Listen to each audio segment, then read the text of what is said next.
자, 7월 6일 수요일 문법 오늘 개강하는 날입니다. 지금까지 과정을 한번 좀 살펴보고 남은 기간 동안 어떻게 해야 되는지에 대해서 짤막하게만 이야기하고 바로 들어가겠습니다. 하반기다, 그죠?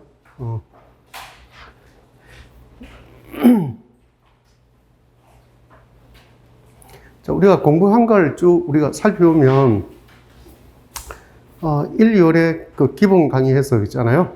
그 현대국어 문법을 쭉 한번 살펴봤습니다. 그 현대국어 문법을 살펴볼 때 일단 개념을 먼저 이해하는 데 중점을 좀 뒀고, 그 다음에 그때도 역시 책에 세우는 데 좀 중점을 두지 않았나 하는 그런 생각이 좀 듭니다. 그 다음에 3, 4월에는 중세국어 기본편에 대해서 했고, 그죠? 중세국어 기본편은 그 현대국어와 다른 중세만의 특징에 초점을 둬서 했습니다. 그 여러분들 중에 중세국어를 어려워하는 사람들은 기본편 정도만 이해해도 된다라는 이야기를 거듭 반복적으로 이야기했고, 그죠? 그 다음 여러분들이 그 학교 문법과 문법 교육이라든지 또 다른 여차 개론서를 가지고 중세국어를 보면 만약 해결이 되면 괜찮고 해결이 안 되면 또 해당되는 부분을 찾아서 공부하면 되니까, 그죠? 별로 어려움 없을 거다라는 이야기를 했습니다. 보통 이제 중세국어가 많이 나오면 비중이 한 8점 정도 나오고 적게 나오면 6점 정도 나오고, 그죠? 그 정도 선이니까 그 정도에서 맞춰서 하면 되지 않을까 하는 생각이 듭니다. 그 다음에 그렇다 하더라도 기준은 역시 현대국어 문법이 돼야 되지 않을까 하는 생각 정도를 하고 있고요. 그 다음에 3, 4월에 현대국어 문법도 이제 어문론, 형태론, 동사론에 안에서, 그죠? 또 다시 한 번 더 봤던 기억이 납니다. 그 다음에 5, 6월에는 중세국어 문법 심화에 대해서 좀 했고, 그죠? 심화하고 중세국어 문법 심화할 때 한 5주 정도 걸렸던 기억이 난다, 그죠? 5주에 걸쳐서 했고요. 그 다음에 한 3주 정도 기간 동안에는 그 현대국어 문법과 중세국어 문법을 그냥 간단한 기평과, 그죠? 서술형 중심으로 해서 전체를 한 번 더 살펴봤던 기억이 납니다. 자, 거기까지 하고 나서 이제 지금 7월에 와 있다고 볼 수 있죠, 그죠? 그러면 여러분들이 두 달을 기준으로 공부를 했다면 중세국어를 2번 하고 나서 마지막에 전체를 한 번 더 살펴봤을 거고, 그죠? 그 현대국어 문법도 2번을 받고 또 마지막에 한번 살펴보는, 맞죠? 네, 그런 과정을 거치지 않았을까 하는 생각이 들고요. 그 다음에 그룹 스터디를 통해서 여러분들이 1, 2월은 우마를 통해서 있잖아요. 한번 받고 3, 4월에는 맞나? 1, 2월에 학교 문법과 문법 교육을 한번 받고 3, 4월에 우마를 받고, 그죠? 그러니까 5, 6월에 또 학교 문법과 문법 교육 받고 그 다음에 7월부터 또 우마를 다시 보는 걸로 돼 있죠, 그죠? 그럼 적어도 그 개론서를 우말과 학교 문법과 문법 교육을 2개를 2번씩 보는 거다, 그죠? 맞죠? 2번씩 보고 공식적으로 8월까지 해서 마무리 짓는 걸로 이렇게 할 거거든요. 그러면 내가 강의하는 걸 통해서 여러분들이 현대국어 문법을 2번 하고 정리 한번 했고, 맞죠? 그 다음에 우말이나 학교 문법과 문법 교육을 2번 받고, 맞죠? 그럼 지금까지 총 몇 번 보느냐면 한 4번 보고 한번 정리한 걸로 이렇게 돼 있거든요. 그러면 그거 하면서 역시 중세국어도 반복적으로 봤을 테니까, 그죠? 우리가 7월 정도 오는데 굉장히 여러 번에 걸쳐서 여러 가지 경로를 통해서 문법을 좀 공부하지 않았을까 하는 그런 생각이 듭니다. 경로가 다양하다는 것은 그 속에 사용되는 문체도 다르고, 그죠? 그 표현 방법도 좀 다르고 예문도 좀 다르고 하는 형식으로 받지 않나 하는 생각이 들어요. 여러분들 중에 이제 공부할 때 보면 아예 그냥 정리를 안 하고 처음부터 끝까지 그 책에 집중해서, 그죠? 주어진 책에 집중해서 그냥 본 사람도 있고, 또 어떤 사람은 나름대로 자기 나름대로 정리한 사람도 있고, 그죠? 그러지 않았을까 하는 생각이 드는데, 뭐 지금까지 자기가 만족스럽게 했다 떠나서 중요한 거는 지금부터니까, 그죠? 지금부터고, 앞으로 할 부분은 우리 기출 문제를 통해서 다시 한 번 더 다 본다 했잖아요, 그죠? 이거 지금 이 교재에 중간쯤부터 끝까지가 다 문법이거든요. 이 문법은 처음부터 끝까지 다 봅니다. 객관식도 다 보거든요. 그러니까 무지 많은 내용을 보게 됩니다. 이거 하면서 또다시 한 번 더 정리할 수 있는 기회가 생깁니다. 아마 조금 동작이 빠르고 눈치 빠른 사람들이라면 한 7, 8을 끝나고 나면 얼추 딱 정리가 되지 않을까 하는 생각이 좀 들어요. 그죠? 그만큼 다양하게 보지 않았을까 하는 생각이 듭니다. 그 다음에 여러분들 중에 아직도 정리가 좀 안 되거나 자기 나름대로의 공부 방식을 택해서 이제부터라도 뭔가를 해야지라고 생각하는 사람이 있으면 해도 상관없습니다. 아직도 시간이 많아요. 그죠? 상관없고 언제든지 해도 되니까 걱정하지 말고 했으면 좋겠습니다. 아시겠죠? 공부 방법은 그렇게 정리해 가고요. 그 다음에 아까도 이야기했듯이 지금 문법편은 크게 보면 그렇게 되어 있거든요. 목차에 보면 현대국어문법 서술형, 현대국어문법 객관식 이렇게 되어 있고요. 그러니까 중세국어 서술형 객관식 이렇게 되어 있단 말이죠. 그럼 마지막에 서답형 문제 따로 묶여서 있거든요. 그러니까 아예 처음부터 시작할 때 어문론, 형태론, 동사론, 영역 우리가 어떤 시험 문제 유형인지 상관없이 있잖아요. 그죠? 어문, 형태, 동사, 중세국어 이렇게 가면 글쎄 공부할 때는 더 유용하지 않을까 하는 생각이 들긴 드는데 그 체계를 맞추기는 쉽지 않거든요. 그죠? 그래서 여러분 나름대로 그 체계에 맞게끔 좀 공부 계획을 세우는 게 중요하지 않을까 하는 생각이 듭니다. 아시겠죠? 그럴 필요가 있지 않을까 하는 생각 정도는 하고 있습니다. 그 다음에 이 교재는 좀 전에 이야기했던 것처럼 예전에 서술형 때부터 해서 객관식, 그죠? 그 다음에 2차, 그 다음에 서답형 이런 체계로 되어 있습니다. 되어 있고 과거부터 지금까지 다 보면 되죠, 그죠? 그걸 중간중간에 보면 알겠지만 또 영역별로 묶고 있습니다. 영역별로 묶고 있기 때문에 공부하기는 좀 쉽게 되어 있지 않을까 하는 생각이 듭니다. 공부하다가 좀 잘 이해 안 되는 부분이 있으면 꼭 가지고 있는 책을 짜서 다시 확인 좀 해보면 좋겠고요. 그죠? 그 다음에 여전히 이해 안 되는 부분이 있으면 따로 메모해 두는 것도 괜찮습니다. 문법도. 내가 문법을 공부하는 방법도 전에 이야기했는데 잘 기억이 안 남으면 어떻게 해야 했습니까? 이렇게 이면지를 활용해서 있잖아요. 4분의 1지 정도로 나누어서 그걸 펀치로 찍어서 묶어서 계속해서 반복적으로 보면 좀 이해에 도움이 된다 이런 이야기 했거든요. 근데 이런 그런 반복적으로 이야기해도 실제로 그렇게 활용한 사람은 내가 못 봤어요. 이야기해도 예전에는 공부방법 이야기하면 탁탁탁 알아서 좀 잘 활용하던데 요즘에 잘 안 되는 것 같아요, 여러분들. 근데 요즘에는 좀 공부방법이 나하고 좀 다른 것 같아요. 그래서 좀 아쉽지만 어쨌든 그런 방법도 있다는 것만 알아두면 좋을 것 같습니다. 여기에 들어있는 문제 답도 역시 합격자들의 답입니다. 그 문법은 원래 약간 객관화되어 있다고 생각하잖아요, 그죠? 답이 좀 뻔할 거야 라고 생각하거든요. 그런데도 보면 답을 비교해보면 꼭 그렇진 않아요. 실제로 보면 딱 그렇게 맞아떨어지진 않아요. 역시 여러분들이 쓴 답하고 비교해보는 것도 좋은 방법이지 않을까 하는 생각이 듭니다. 그 다음에 여러분들이 가져야 될 마음, 태도 같은 측면에서 몇 가지만 이야기할게요. 첫 번째, 왜 사람들이 원래 갑자기 공부할 거리가 많다든지 보통 한 100, 지금 한 4, 50일도 안 남았다 그래서 100 며칠 남았을 때는 마음가짐이 그런 거거든. 갑자기 뭔가를 하반기다 하고 있잖아요. 하반기고 얼마 남지 않고 이제 그럼 이 더위, 그 다음에 추위 다 뚫고 시험장에 가야 되는데 이런 생각하면 그냥 갑자기 사람들이 겁먹는 경우가 있어요. 그죠? 절대 겁먹지 말라는 이야기를 하고 싶어요. 그냥 하면 됩니다. 절대 겁먹지 마라. 아시겠죠? 그냥 하세요. 하는 것이 바로 공부거든요. 겁먹고 우뚝 서버리면 못합니다. 사실은. 겁먹지 말고 그냥 공부하라고 이야기해 주고 싶고요. 그 다음에 본인이 어렵다라고 생각하는 부분은요, 해당 부분의 기출문제를 꼼꼼하게 좀 살피면 도움 됩니다. 예를 들어서 내가 어문론이 어려워하면 있잖아요. 어문론과 관련된 기출문제를 쭉 한번 살펴보면 은근 생각보다 잘 풀리는 것이 있습니다. 그리고 기출문제가, 이게 문법은 참, 기출문제를 보면 좋은 게, 나왔던 게 또 나오고, 나왔던 게 또 나오고, 그죠? 그런 게 굉장히 반복적으로 눈에 바로 띄잖아요, 그죠? 그런 게 있고, 그 다음에 굉장히 그동안 지나오면서 보니까 다양한 문제 유형이 있는 것 같아요. 문법을 보니까.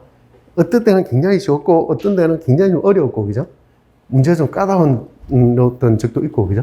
그렇게 굉장히 좀 다양한 유형이 있었는데, 다행히 요 근래 이제 문제는 좀 쉬운 문제 기조가 특히 달라지지 않았다 하는 생각이 들어요. 그죠? 쉬운 문제 유형이 기조, 그런 일종의, 기조를 취하고 있는데, 그렇게 어렵게 느껴지지는 않는다 하는 생각이 들거든요. 그렇다 해서 문법을 쉽게 하는 것이 뭐 온전하냐?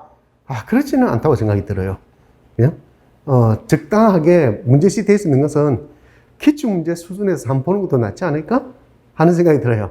내가 완전히 창의적인 뭔가를 끄집어내려고 하지 말고, 또 아예 새로운 책을 보려고는 할 필요 없고, 아시겠죠?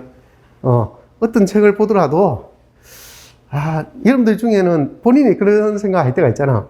나는 어느 정도 되는 것 같아. 기출문제 풀어보면, 저 정도는 쉽게 풀리는 것 같아. 라는 생각을 하는 사람 있잖아요. 그죠? 그런 사람은, 여태까지 보지 않았던 책들 중에, 좀 중요한 책들 있잖아요. 그죠? 그런 거 한번 보는 건 좋을 것 같고요. 나는 아직도 여전히 잘 풀리지 않는 것 같아. 라고 생각하는 사람 있잖아요. 그죠? 그런 분들은, 기존의 걸 고수하는 게 좋습니다. 아시겠죠? 고수하는 게 좋고, 그럴 때는 왜 안 되지? 하는 걸 계속해서 생각하는 게 필요합니다. 왜 안 풀리지? 내가 저 내용을 몰라서 안 푸는가? 안 풀리는 건가? 알고 있는데 안 풀린 건가? 무슨 말인지 알겠죠? 그걸 곰곰이 좀 본인에게 좀 생각해 보는 게 필요합니다. 그러니까 사실 분석을 하라는 거죠. 자기 자신을 분석하라는 거죠. 그죠?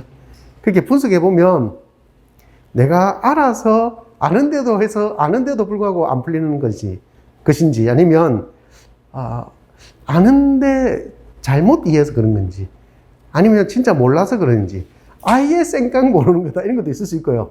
아예 완전히 모르는 것일 수도 있고, 아니면 아는데 문제를 잘 못 따라가는 것 같아. 아시겠죠? 문제 분석이 잘 안 되는 것 같아. 이렇게 생각할 수도 있단 말이야, 분명히. 그걸 본인이 잘 파악해 보라고요. 아시겠죠? 그 다음에 이 영역별로 해결해 보면 분명히 영역별로 그런 게 꼭 나오게 돼 있거든요. 그러면 그런 것을 또 표시를 좀 잘 해놓거나, 아니면 잘 해결되지 않는 것들을 따로 묶어서 있잖아요. 따로 이제 평가원에 들어가지고 자료 출력해가지고 있잖아요. 기출문제 출력해서 해당되는 것을 따로 이렇게 표로, 우리 오답 노트 정리하듯이 있잖아요. 그죠? 그렇게 정리해서 따로 오답 페이지 같은 거 있잖아요. 그죠? 막 노트를 만들어서 시간 날 때마다 그 문제와 관련된 것을 풀어본다든지. 아시겠죠? 그렇게 해보면 얼추 해결되지 않을까 하는 생각이 들어요. 이해됐죠? 약간 문법은 특히 문제은행식입니다. 이제는. 그런 느낌 안 드나? 문법은 난 그렇게 생각되거든요. 문제은행식이에요, 이게. 문제은행이 뭐하고 비슷하냐면, 운전면허 필기 시험 치는 거 있잖아요. 그죠? 그게 일종의 문제은행식이야. 그죠? 이제는 너무 많은 문제가 나왔기 때문에 더 이상 나오기가 쉽지 않거든요. 그죠? 이 탐구라 하는 것도 문법이 학교 문법의 범주가 딱 정해져 있잖아요. 왜, 그죠? 그 속에서 새로운 뭔가를 탐구해내기가 쉽지 않다고요. 아시겠죠? 그럴 때는 결국은, 그런 일종의 문제은행식의 문제를 어떤 형식으로 내냐가 중요하단 말이야. 그죠? 중요한데, 그는 이미 시험 기출문제를 보면 어딘가에 나와 있어요. 아시겠죠? 어딘가에 나와 있는데, 그 나와 있는 것을 반복적으로 보면서 따로 이제 뭔가 오답 노트식으로 있잖아요. 따로 정리해서 관리를 하면 해결되지 않는 것들은 좀 해결되지 않을까. 뭐 말인지 알겠죠? 그런 생각이 들어요. 그러니까 아는 것과 알지 못하는 것을 구분하라고 하는 이야기입니다. 그 다음에 또 한 가지는, 예를 들어서 문학은 너무 방대하기 때문에 사실은 내가 공부를 웬만큼 해가지고는 좀 공부한 느낌을 잘 못 받아요. 맞죠? 근데 문학을 공부한 느낌을 받는 사람은 이런 사람들이죠. 학창 시절부터 해서 꾸준히 책을 읽었던 사람. 뭐 하는지 알겠죠?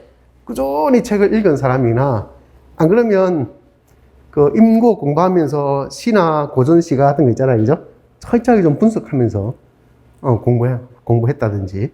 뭐 이런 사람들은 좀 이렇게 자기가 좀 정리가 좀 되어 간다는 느낌을 받아요, 사실은. 아시겠죠? 그런 느낌 받는데, 대부분의 사람은 문학은 너무 방대하다는 생각 때문에 공부해도 잘 모르겠어. 뭐 한지 아는지 모르겠어. 이런 생각이 들거든요. 근데 그와 반대로 교과교육론은 공부를 해도 아리송해요. 문제 유형이 달라지면 완전 달라져 버리니까. 뭔지 알겠죠? 그건 결국 성취 기준을 어떻게 해석하느냐에 따라 달라지거든요. 근데 그런 교과교육론과 문학과 달리 문법은 그렇지 않아요. 정직해요, 이게 은근 정직하다고, 이거는. 한 만큼 나온다고요. 아시겠죠? 그러니까 여러분들 중에 아직도 문법이 어려워요 한다든지, 안 그러면, 그래서 중세국어도 마찬가지예요. 이 잘 안 돼요 하는 사람이 있으면 이 정직하기 때문에 그만큼 공부가 안 했다는 뜻이야. 아시겠죠? 그래서 내가 아까 이야기했지만 내가 어떤 부분을 알고 어떤 부분을 모르는지에 대해서 좀 정확하게 내가 지식을 갖는 게 중요하다. 자기 증명이 필요하다 하는 그런 생각이 들어요. 그 다음에 아무래도 우리가 교과교육론과 문법과 문학이 3대 3대 4의 비중을 그대로 가지고 있잖아요. 왜, 그죠? 맞죠? 그러니까 한때 이제 내가 쭉 배점을 쭉 살펴보면 이 서다평 일대 초창기에는 교과교육론이 한 2점에서 4점 더 많이 나올 때가 있었어요. 이따가 그다음부터는 계속 맞춰진 상태에서 정확하게 3대 3대 4를 지키고 있거든요. 그 중에서 왜 그런 거 있잖아. 이 뭔가를 성부를 보려면 그런 게 있잖아. 놓치지 말아야 될 것이 있고, 그죠? 절대 놓치지 말아야 될 게 있고, 뭐 이거는 한 두 개 정도 놓쳐도 상관없어. 학교 하는데 문제 없어. 무슨 말인지 알겠죠? 이거는 서너 개 놓쳐도 상관없어. 이런 게 있잖아요. 왜? 그 중에서 절대 놓치지 말아야 될 것. 그게 바로 뭐겠어요? 문법이란 거예요. 뭔지 알겠죠? 이 절대 놓치지 말아야 된단 말이야. 그런 관점에서 접근하는 것이 필요하죠. 그 중에서 예를 들어서 절대 놓치지 않는다 하더라도 뭐 2점, 뭐 4점 그래도 괜찮아 라고 생각한다면 그 마음가짐이 어떤 게 차이 나느냐면 이런 게 있어요. 예를 들어서 내가 전에 한번 이야기했을 거야. 100점 맞기는 어렵거든요. 맞잖아요. 100점 맞기는 어려운데 사실 상대적으로 내 성적이 80점이면 90점은 상대적으로 쉽지 않겠어요? 맞잖아요.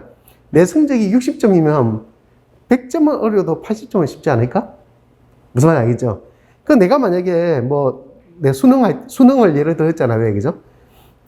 수학을 만약에 한다 신다면 수학을 진짜 열심히 해서 국어 내가 우리 큰애한테 그렇게 가르쳤어요. 맨날 우리 애가 국어가 성적이 생각만큼 잘 안 오더라고. 그래서 내가 우리 애한테 그렇게 늘 이야기했어요. 야, 너 문제 풀면 항상 너 지문 다 못 읽잖아. 너 시간 내에 지문 다 못 읽은 애잖아. 근데 너 항상 그 시험지 보면 막 풀려고 노력은 했더라. 근데 그거 하지 마. 네가 지문 읽다가 어려운 지문 있잖아. 예를 들어서 과학이라든지 어려울 수 있잖아. 왜, 그죠? 우리 국어하는 애들한테. 그 지문 하나에 보통 문제가 한 3문제 1이 나오잖아요. 많이 나올 때는 4문제까지 나오거든요. 그게 16점이잖아. 맞죠? 4점짜리면 16점이잖아. 그 4점 아니죠? 보통 2점, 3점, 1이니까, 그죠? 그건 4개 다 틀리면 몇 점 되는 거야? 한 10점 가까이 나오잖아. 맞죠? 근데 나는 뭐라고 이야기했냐면, 그거 아예 읽지 마. 그랬어요. 차라리 그거 지문, 그 큰 지문을 있잖아요. 그죠?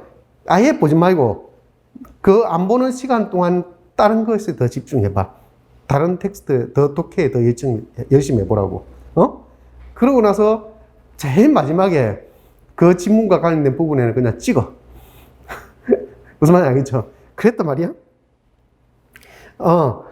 아빠, 그래도 마음이 양심상 안 된다는 거야. 그 양심 필요 없다고. 성적을 1점이라 더 높이기 위한 방법은 사실은 그게 제일 낫다고.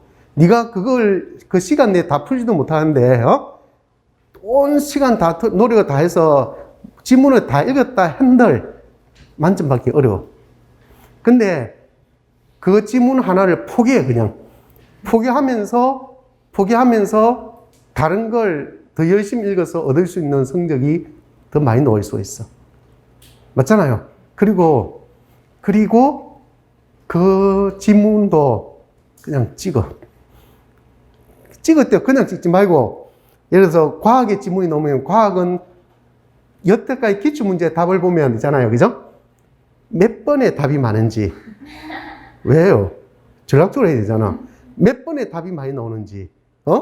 또 선지가 긴 게 답인지 짧은 게 답인지 그걸 좀 분석해 보라고. 그리고 그냥 무조건 1번만 찍지 말고 그거에 생각해서 좀 찍어보라고. 그러면 확률이 더 높지 않겠냐고. 그렇게 가르치단 말이야. 뭐 실제로 그게 국어 성적 잘 나왔어요. 실제 시험에서는 국어 성적 잘 나왔어요. 그 내가 뭐 하는 말이 그거야. 똑같은 시간을 투자하는데, 그죠? 똑같은 시간을 투자하는데 우리는 왜 안 되는 것에 그렇게 목숨을 걸는지 모르겠다. 차라리 안 되는 것은 던지고, 맞잖아요. 그 남는 시간에 차라리 자기가 더 잘할 수 있는 것에 더 승부를 걸겠다. 무슨 말인지 알겠죠? 일종의 그런 전략이죠. 내 말의 요지는 공부는 전략적으로 해야 된다는 거죠. 그렇게. 아시겠죠? 전략적으로 해야 된다. 그 전략적으로 한다는 것이 그냥 막연히 전략적으로 하라는 뜻이 아니고 자기에게 맞는 것, 전략이 따로 있다고요. 전략은 원래 그런 거잖아. 그죠? 자신에게 맞는 전략을 좀 택해서 그렇게 하기 위해서는 뭘 먼저 분석해야 돼? 나 자신을 분석해야 되는 거죠. 내가 어떤 상황에 처해 있는가. 아시겠죠? 그걸 꼼꼼히 살펴봐야 돼, 여러분들. 진짜 꼼꼼히 살펴봐야 돼. 이 전공도 마찬가지인데 우리 공부하는 것도 마찬가지거든요. 예를 들어서 80점이 만점이잖아. 맞죠? 내가 오전에도 그 이야기 했잖아. 80점이 만점이고 보통 시험이 좀 적당히 어렵게 나오면 65점 정도의 합격자가 나뉘잖아요. 왜, 그죠? 그러면 보통 15점 정도의 여유가 있잖아. 맞잖아요. 그럼 내 머릿속에서 나는 이 문제 정도는 털려도 돼 라고 생각하면 뭘 생각할 수 있어요? 이미 마음의 여유가 생긴다고. 내가 저걸 도저히 모르겠어. 근데 저 문제는 내가 털리더라도 내 딴 데 더 노력할래. 아시겠죠? 그렇게 한다 해서 문제될 게 없거든요. 여러분들, 참고로 예를 들어볼게. 예전에 서술형 때 있잖아요. 서술형 때 내 후배들 중에 어떤 애가 있었냐면 시험장에 시험 치고 있잖아. 시험 치고 나와서 우는 거야. 왜 우느냐 물어보니까 그래요. 그 큰 문제 중에 아예 큰 문제 하나를 못 풀었어요. 또는 두 문제를 못 풀었어요. 그래요. 아예 그냥 못 풀고 나왔대. 근데 실제 합격자 발표 나면 난 다 풀었어요 하는 애는 떨어지고 오히려 못 풀었어요. 한 문제 쓰지도 못하고 한 글자도 못 썼대요. 답을. 오히려 그런 애를 합격해요. 그 왜 그런지 아나?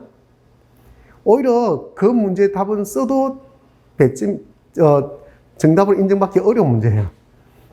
무슨 말인지 알겠죠? 거기에 노력을 기울이니 자 그렇게 해서 만약에 4점 중에 뭐 0.5점이나 1점 받느니 차라리 그 시간에 뭐 한다는 거야? 딴 데 더 노력을 기울여서 점수 받을 수 있는 것에 더 투자하겠다. 뭐 그 애가 뭐 그런 생각을 하고 했는지는 뭐 알 수가 없지만 무슨 말인지 알겠죠? 내가 하는 말은 전략적인 것을 말하는 거죠. 이거 다음에 모의고사 할 때 또 반복해서 이야기합니다. 조금 전략적으로 공부하라고. 그때 다시 한번 하도록 하겠습니다. 자, 오늘 여러분들 보면 알다시피 미리 보기나 다시 보기 있잖아요. 그죠? 역시 또 나와 있고 아마 내가 새로운 문제를 더 보탤 수 있으면 보태고, 그죠? 그렇게 할 건데 어쨌든 갈수록 문제 수가 좀 많아집니다. 1회부터 쭉 뒤로 가면 갈수록 문항수가 많아지거든요. 형식도 조금 달라지기도 하고 그래야 됩니다. 그것도 역시 교과교육론처럼 내 카페에 그 게시판에 올려둘 테니까 그 밑에 답을 좀 달아주면 좋겠습니다.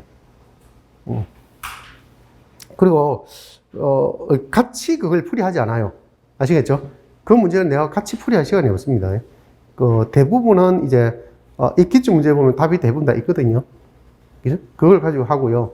여러분들 결국 댓글을 달아서 확인하지 않고서는 방법이 없습니다. 아시겠죠? 꼭 댓글을 달아줬으면 좋겠다는 생각을 하고 있습니다. 그 다음에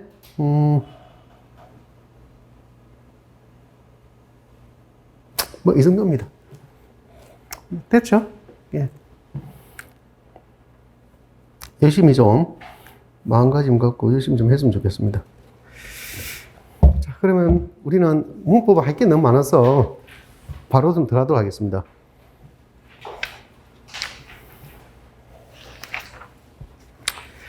자, 파트 1입니다. 파트 1, 현대국어 문법 서술형 문제. 오늘 하면 이거 거의 3분의 2 정도 하지 않을까 하는 생각이 들거든요. 저 예전에 나온 문제라서 간단합니다. 그래서 보도록 하겠습니다. 1번, 226쪽입니다. 자, 다음 자료를 보고 물음에 답하시오 되어 있습니다. 먼저 6-1을 보니까 가에서 보듯이 국어 문장은 영어 문장에 비해 어순이 비교적 자유롭다라고 되어 있죠. 이러한 현상이 가능한 이유를 국어의 첨가어 또는 교차어적 특성으로 설명하라 이렇게 되어 있습니다. 먼저 가를 먼저 분석해 볼게요. 우리말은 예를 들어서 영수가 순이를 사랑했다라고 하는 것이나 순이를 영수가 사랑했다 하는 것이나 의미상 어때요? 크게 차이는 없죠. 근데 완전히 똑같진 않아요. 이 가치란 측면에서 다릅니다. 아시겠죠? 완전히 똑같지는 않지만 별 차이가 없다. 근데 이제 영어 같은 경우는 어떻게 돼요? Tom loved Mary 하면 Mary하고 그 다음에 Mary loved Tom 하면 어떻게 돼요?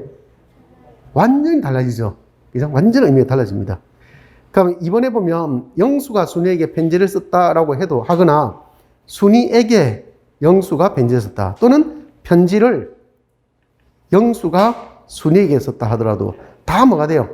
의미상 별 차이는 없거든요. 그죠? 강조점의 차이가 있을 정도입니다. 근데 영어는 어때요? 이렇게 바꾸면 어떤 거는 아예 비문이 되거나 맞잖아요. 아예 비문이 되거나 어떤 거는 의미가 달라지기도 합니다. 아시겠죠? 그럼 이거는 뭘 말한다고 보셨어요? 우리말은 어순이 의미 별 차이가 없다. 의미를 변화시키지 않는다. 아시겠죠? 그걸 알 수 있고 영어는 어떤 거야? 어순이 무지 중요하다는 걸 알 수 있습니다. 아시겠죠? 그럼 우리말은 뭐가 중요하다는 거야? 어순이 중요한 것보다는 조사가 중요하다. 조사가 중요하다. 맞죠? 이 조사가 바로 뭐란 거야? 그 바로 있는 첨가적인 특성이다. 아시겠죠? 첨가적인 특성이다. 이렇게 볼 수 있어요. 자, 그래서 답안 1을 보면요. 첨가적 특성은 실질적 의미를 나타내는 실질 형태소와 문법적 관계를 나타내는 형식 형태소가 결합하여 문장 속에서 문법적 기능을 한다는 것이다. 이렇게 해도 되고, 안 그러면 답안 2에 있는 것처럼 문법적 역할이나 관계를 나타낸다. 이렇게 이야기해야 됩니다. 아시겠죠?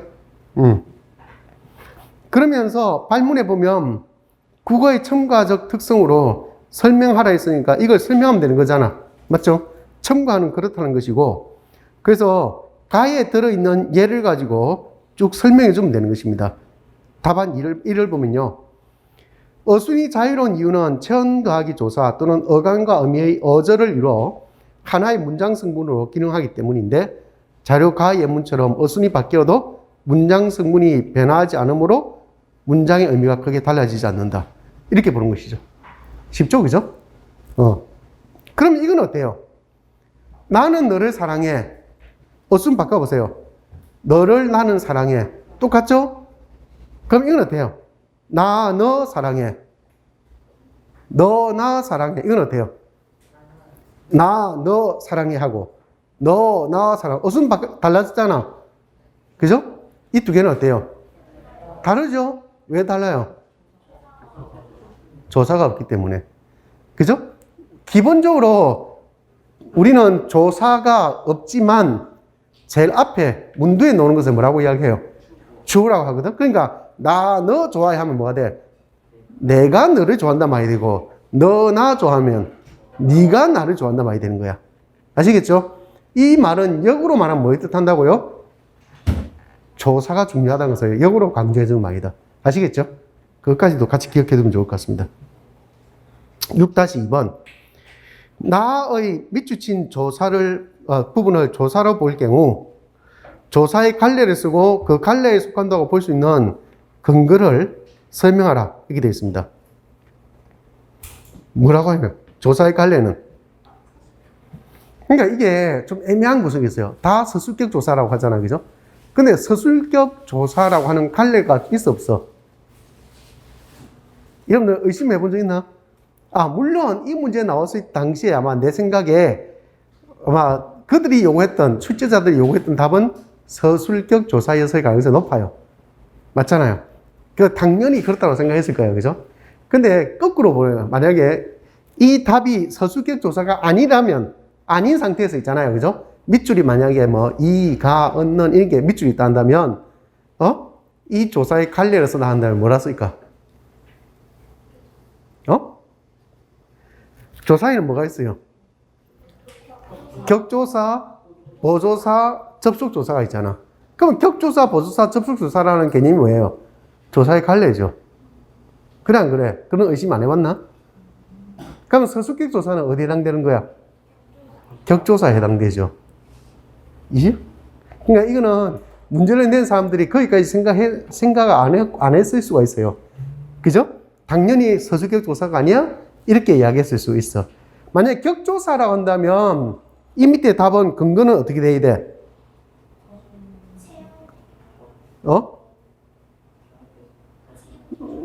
격조사라는 것은 선행하는 체온에 뭘 자격을 부여하는 거예요. 선행한 체온에 자격을 부여한다. 그러면 만약 이게 격조사라 답 쓰면 그 근거를 어떻게 써야 돼? 서술하는 자격을 부여한다. 그렇게 답을 써줘야 돼요. 아시겠죠? 이거는 이 문제를 바라보는 관점의 차이를 이해하는 것이고요. 여기에서는 뭐라고 답을 했다고? 서술격 조사라고 했다면, 우리 흔히 여러분들이 일반적으로 예시답안에서 말하는 것처럼 일정한 자격을 갖게 하는데, 선행체언에, 그죠? 일정한 자격을 갖게 하는데, 이다도 어떻게 하는 거야? 선행체언과 결합해서 어떤 자격? 서술어로서의 자격을 갖게 한다. 아시겠죠? 서술어로서의 자격을 갖게 한다. 이렇게 답을 써주면 될 것 같아요. 이해했죠? 무슨 말인지? 그래서 차근차근, 무조건 이거 답이야 라고 생각하지 말고, 여러분들 체계상으로 본다면 조사의 관리를 하면 격조사, 보조사, 접속조사라는 것을 염두에 두고 이야기해야 돼요. 아시겠죠? 참고로 그냥 이야기합니다. 그럼 6-3. 다에 대하여 보기와 같이 주장하는 학생이 있습니다. 이들에게 지도해야 할 내용을 쓰라 라고 되어 있습니다. 보기 보니까 학생 A가 이렇게 이야기했어요. 다의 1에서 영수는이 주어이므로 밑줄친 너는 주격조사이다. 영수는 순이에게 선물을 줬다. 이 됐잖아요. 그죠? 학생 B는 다의 2는 2에서 주어 무리의 이와 형태가 같으므로 밑줄친 2는 주격조사이다. 이렇게 이야기했습니다. 그죠? 먼저 일반적으로 학생 A에게는 뭐라고 이야기해야 돼요? 주었다라고 했으니까, 스스로가 주었다니까. 그죠? 준 주체가 누구란 거야? 응? 영수가 되잖아. 맞죠? 그러니까 이 문장에서 주어는 뭐가 돼요? 영수가 되는 거죠. 그죠? 그러니까 영수 뒤에 너는 뭐가 돼? 주격조사처럼 보이지만 사실은 뭐란 거야? 주어 자리에 쓰여 있는 주어를 보충하는 주어의 뜻을 한정하는, 맞죠? 그런 조사라는 거 알 수 있습니다. 이해됐죠? 왜? 보조사의 성격이 어떤 성격이 있어요? 뜻을 한정해주고 주격 조사를 대신할 수 있기 때문에. 뭔지 알겠죠? 주격 조사를 대신할 수 있기 때문에 이런 말이 꼭 들어가야 됩니다. 자, 그 다음에 그러면 답안 1을 한번 보세요, 여러분들. 어떻게 이야기하는지. 주어진 자리에 주격조사 2가 대신 보조사가 대신 쓰일 수 있으나 언너는 주격조사를 할 수 없다. 언너는 주어 자리 이외에 또 올 수 있기 때문이다. 이렇게 하면 더 명확하네. 맞죠? 영수가 순이에게 선물은 줬다도 가능하네. 맞죠? 그러니까 여러 격조사를 대신할 수 있기 때문이다. 이해됐죠? 그렇게 답을 하면 될 것 같습니다. 자, 그 다음에 물이 얼음이 된다 할 때는 어떻게 이야기해야 돼요? 되다의 성격을 꼭 이야기해야 됩니다. 되다는 뭐예요? 불완전 동사라는 것을 이야기해야 됩니다. 아시겠죠? 불완전 동사다. 그래서 주어 위에 또 다른 필수 성분을 필요로 한다. 맞죠? 주어 이외의 또 다른 필수 성분을 필요로 한다. 이해됩니까? 그 필수 성분이 뭐라고요? 바로 보호다. 이렇게 설명해 줄 필요가 있어요. 그래서 답안 1을 보면 보호가 필요한데 축적조사와 형태는 같지만 불완전 동사 앞에 오는 성분에 결합된 이가다. 됐죠? 그래서 복격조사다. 이렇게 되는 거예요. 알겠습니까? 왜냐하면 이 자리는 주어다라고 해버리면 어떻게 돼요? 뭔가 문장이 불완전해져 버리니까. 알겠죠? 그래서 어쩔 수 없어요. 그리고 만약에 이 자리에 주어나 보어가 없다면 비문이 되어버립니다. 아시겠죠? 그래서 꼭 답 쓸 때 불완전 용언이라는 말을 언급해 줄 필요가 있지 않을까 싶습니다. 자, 228쪽에 2006학년도 9번 문제입니다. 국어의 특질을 이해한다 라는 학습 목표를 성취하기 위한 수업을 하려고 합니다. 보기에 제시한 내용 중 수정 보완해야 할 항목 4개를 찾아 바르게 고치고 그 이유를 구체적인 예를 들어 설명하라 되어 있습니다. 답 쓰는 요령에 대한 이야기를 한번 보도록 하겠습니다. 자, 답안 1과 2하고 3하고 차이점이 뭔 것 같아요?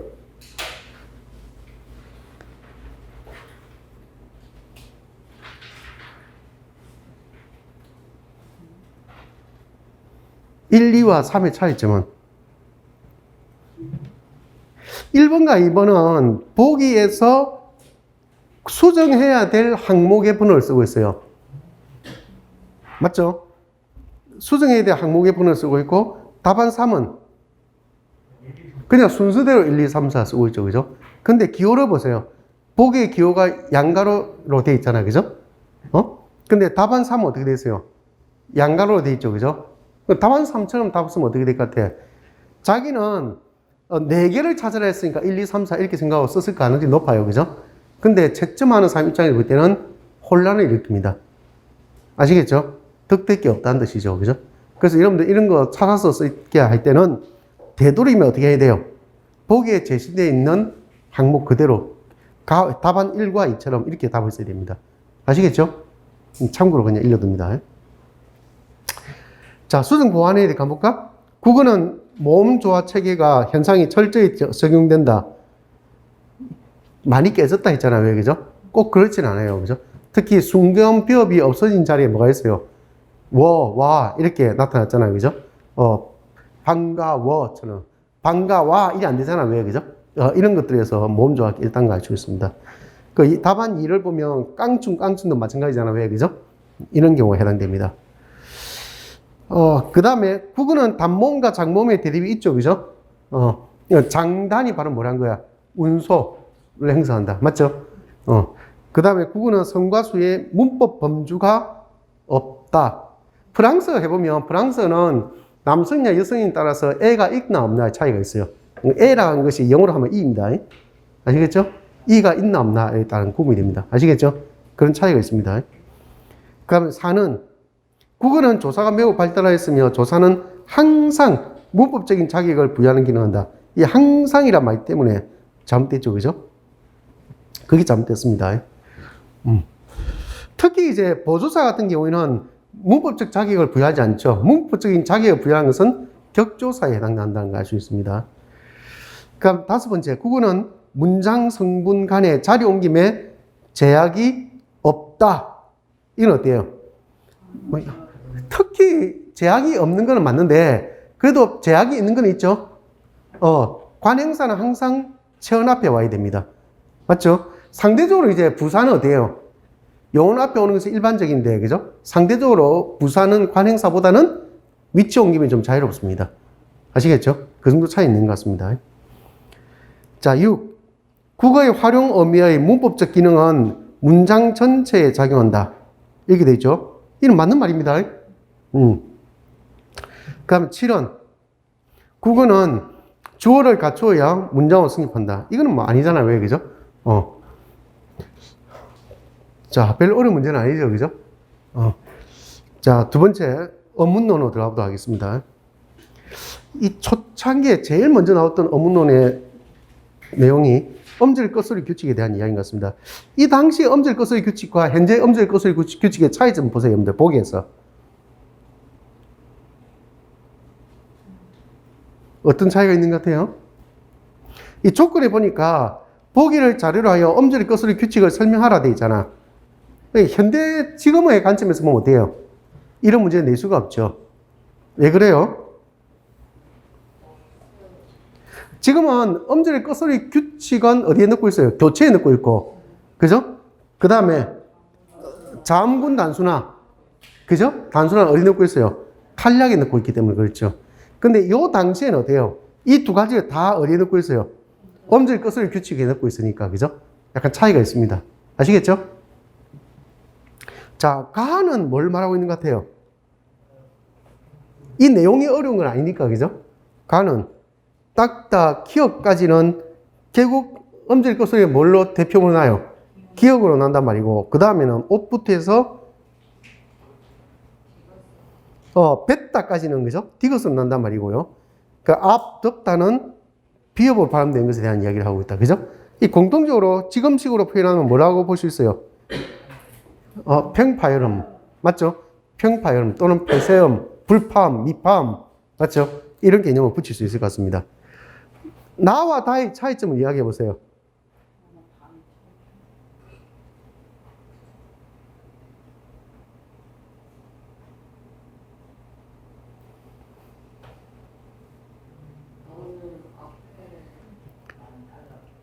나는 겹자음 중에서 나와 다는 둘 다 공통적으로 겹자음이 붙었잖아.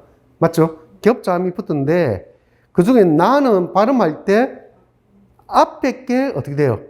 발음되는 것이고, 맞죠? 앞자음이 남는 것이고, 다는 뒤에 있는 자음이 남는 거죠. 그죠? 그러니까 A, B가 있다 할 때 나는 A만 발음되는 거고, 다는 B만 발음되는 경우에 해당된다. 아시겠죠? 이렇게 차이를 좀 헤아려 보면 될 것 같고요. 라를 한번 비교해 보세요. 라는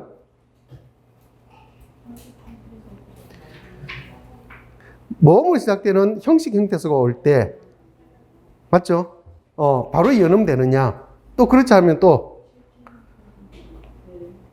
실질 형태수가 오면 대표음으로 발음되고, 맞잖아요. 그러고 난 뒤에 어떻게 돼요? 연음되는 거. 뭐 말인지 알겠죠? 그래서 둘 다 모음으로 시작되는 형태수가 오는데, 하나는 모음으로 시작되는 형식 형태수고, 하나는 모음으로 시작되는 실질 형태수가 올 때, 그죠? 올 때, 바로 선행하는 음절의, 종성이 바로 연음되느냐, 아니면 뭐가 돼? 대표음으로 바뀌고 난 뒤에 연음되느냐의 차이를 이야기해 주고 있습니다. 아시겠죠? 자, 뭐만 읽어보냐면, 답안에서 라만 읽어보겠습니다. 받침이 모음과 만날 때로 젖으로, 곁에 등 받침이 모음으로 시작하는 형식 형태수와 만날 때는 뒤음절 첫 소리로 옮겨 발음하고, 젖음이, 겉옷, 헛웃음 등 받침이 모음으로 시작하는 실질 형태수와 만날 때는 대표음을 바꾸어서 뒤음절 첫 소리로 옮겨 발음한다. 아시겠죠? 그 내용을 알았으면 답 쓸 때는 답 쓰는 묘미를 살려서 좀 잘 한번 써보기 바랍니다. 아시겠죠? 자, 2001학년도 5번 문제입니다. 보기의 자료를 중심으로 구겸화 현상에 대한 다음 물음에 답하시오라고 되어 있습니다. 1번과 2번을 한번 비교해 보세요. 보기에서. 1번은 우리가 일반적으로 말하는 구겸화잖아요. 왜? 그죠? 현대국어에서 구겸화를 할 수 있는 것들이고요. 2번은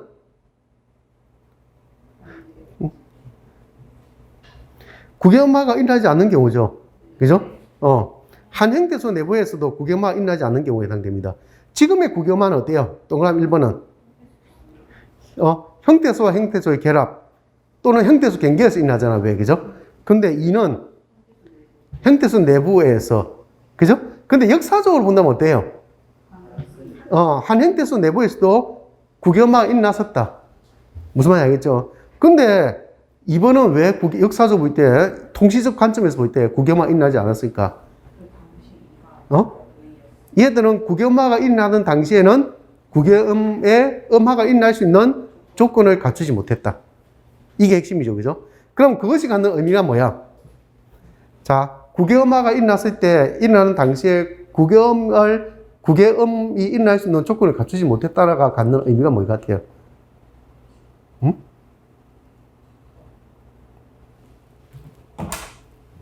그 당시에 주로 아이나 의의 모습이 있잖아. 맞죠? 그러니까 얘들이 뭘로 바뀐 거야? 이로 바뀐 것이 구개음화가 일어나기 전입니까? 이후입니까? 이후다. 맞잖아요. 그러니까 구개음화가 일어나던 시기는 이 시기였고, 맞잖아요. 이 시기였고, 구개음화가 일어난 이후에 이로 바뀌었다. 무슨 말인지 알겠죠? 그게 바로 역사적 의미죠. 이해됐습니까? 네. 그러니까 쉽게 말하면 얘들은 그 당시에 뭐였어요? 이중모음이었잖아. 의나 의의 이중모음이 뭘로 발음돼? 이라고 하는 단모음으로 발음되는 것은 구개음하고 일어나고 난 이후의 일이다 하는 것이 바로 의라고요. 내 말 이해했습니까? 예. 네. 자, 뭐만 보냐면 5-1 보니까 1을 바탕으로 구개음화를 정의하고 1과 달리 2의 어뢰들이 구개음화를 겪지 않은 까닭을 구구사적 측면에서 설명하라. 답안 2의 셋째 줄부터 볼게요. 2에서 구개음화가 일어나지 않은 이유는 구개음화가 진행되던 시기에 구개음화가 일어나는 환경이 아니었기 때문이다. 이 단어들은 자, 여러분들 보는 것처럼 이렇게 써 있는데 근대 이후 모음이 변하여 오늘날의 모습이 되었다. 이렇게 답을 쓸 수 있는 것이죠. 230쪽 보겠습니다. 5-2 구개음화가 동화인 까닭을 모음 1을 중심으로 설명하라. 이렇게 되어 있습니다. 왜 동화일까? 응? 이 영향을 받았어. 그렇죠. 그러니까 이제 요 디귿이나 티읕이 지조음이었고, 모음 삼각대는 여기서 발음되고, 그죠? 그러니까 이 모음은 여기서 되고, 맞죠? 그러니까 이 소리들을 다 어떻게 돼요? 이와 가까운 지읒이나 치읒을 이렇게 옮겨버리잖아요. 왜? 뭐하는지 알겠죠? 그러니까 이 소리들은 다 서로 뭐와 연관이 있어요? 이와 이웃 사촌이잖아요. 왜? 무슨 말인지 알겠죠? 그러니까 좀 위치가 달라져 버린 것이죠. 그렇게. 이해됐습니까? 이와 같은 좀 위치로 옮겨서 버린다는 걸 알 수 있습니다. 그러니까 동화가 되는 거죠. 이 특이한 동화죠. 보통 이제 자음 동화는 다 뭐예요? 자음에 의한 자음의 동화잖아. 그죠? 이거는 뭐가 돼요? 모음에 의한 자음의 동화죠. 그러니까 동화주가 뭐가 돼? 모음이 되는 것이죠. 맞죠? 이가 되는 것이라는 걸 알 수 있습니다. 그래서 구개음화가 동화인 까닭은 치조음이 경구개와 가까운 위치에서 발음되는 모음 이의 영향을 받아 경구개음으로 바뀌었기 때문이다. 이렇게 볼 수 있죠. 그럼 구개음화를 동화 유행별로 기술하라 이렇게 되어 있습니다. 이거는 모음에 의한 자음의 동화고, 그죠? 또 뭐가 있어요? 방향해 본다면,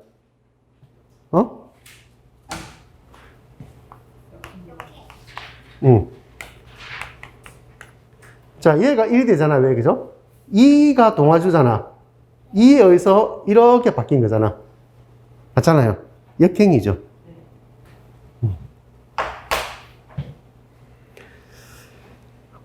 그 다음에 동화의 정도. 이 동화의 정도로 따질 수는 없어요. 솔직히. 그죠? 그 다음에 뭐가 있습니까? 인접성 여부로 따진다면 인접 동화죠. 맞잖아요. 중간에 뭐가 없어요? 계제자음이 없잖아. 계제자음이 없잖아. 맞죠? 이 모음 역행 동화는 어떻게 돼요? 계제자음이 있잖아. 왜? 그죠? 네, 그러면 차이가 있습니다.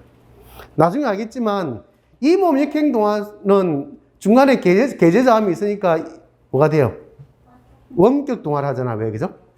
한번 질문. 쉬는 시간 질문입니다. 알아야 될 거. 이 모음 역행 동화는 중간에 계제자음에 구개음이 올 수 있다. 없다. 자, 그 질문구에 남겨놓고 남겨놓겠습니다. 아시겠죠? 다시 한 번 더. 이 모음 역행 동화는 원격 동화라 했잖아. 왜? 그죠? 원격 동화 된다는 것은 중간에 계제자음이 있기 때문이다. 계제자음이 있기 때문이다. 맞죠? 그러면 그 계제점 자리에 국외음이 올 수 있다, 없다? 가 질문입니다. 쉬는 시간에 그거 좀 생각해 보고요. 그 다음에 여러분들 처음에 나눠준 프린트물 있잖아요. 문제. 그거 아직 다 해결하지 못한 사람은 쉬는 시간에 좀 풀어보기 바랍니다. 쉬겠습니다.